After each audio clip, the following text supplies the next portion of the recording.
Reinforcements have just arrived at a rebel-held territory in Kajokeji in central Equatorial region. The main armed opposition group led by former Vice President Riek Machar, who's in exile in South Africa, took this area in December. Now tens of thousands of people have fled Kajokeji. Most of the county has been militarized, split between the rebel group SPLA-IO and government troops. For decades, the minority Christians of Sudan have been tormented. Hundreds of churches have been destroyed and believers have been killed by the millions. Christians have been jailed. You can see Christians have been for torture. I lost my mother, brothers and sisters. We have lost a lot of friends.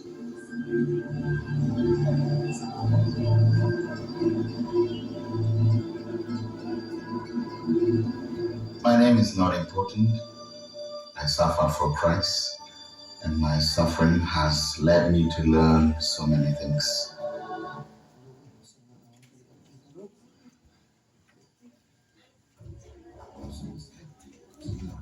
What happened? Pastor, let's pray to God. My husband is missing. My brother is also missing. The river stopped them and they also rob our properties. Lord, please help us. Mga igsoon, please tabangin niyo sa pag-ampuning nga nasod. Grabe kasama ug mabati jud di mga walay Ginoo sa kinabuhi ang mga tao. Pastor, ayaw ka bala ka kay iyan himidiri alang sa pagtabang og share sa mga pulong. Ug hinaot ka, daghan pa ang makarato na kaliwasan ni ining kapitan. Pagamputan ta na. Pagkabutan mo siya. Ginoong Diyos na labing kamhalin. Tagiya sa langit ug sa lupa. Tabangin kami, imong mga katawhan.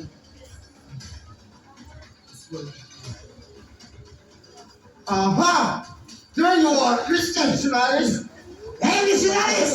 No, please! No, please! Sorry! No, please! Joy! No, no! No! Joy! No, please! Don't hurt us. Panawain mo na. What did you say? Don't hurt us. Don't worry! We won't hurt a beautiful lady like you! No, please! Don't touch her! Don't get anything in! It was your properties! All your properties! No!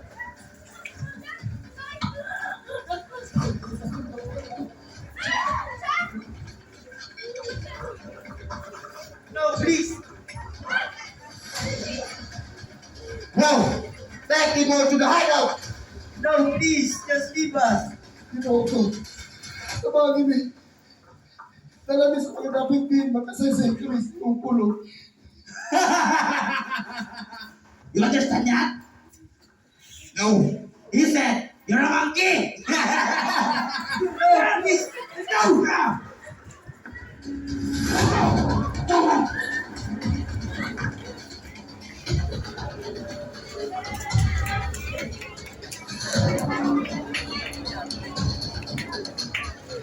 Tungod sa kalisod sa nasod Sudan, daghang kanila ang mga verde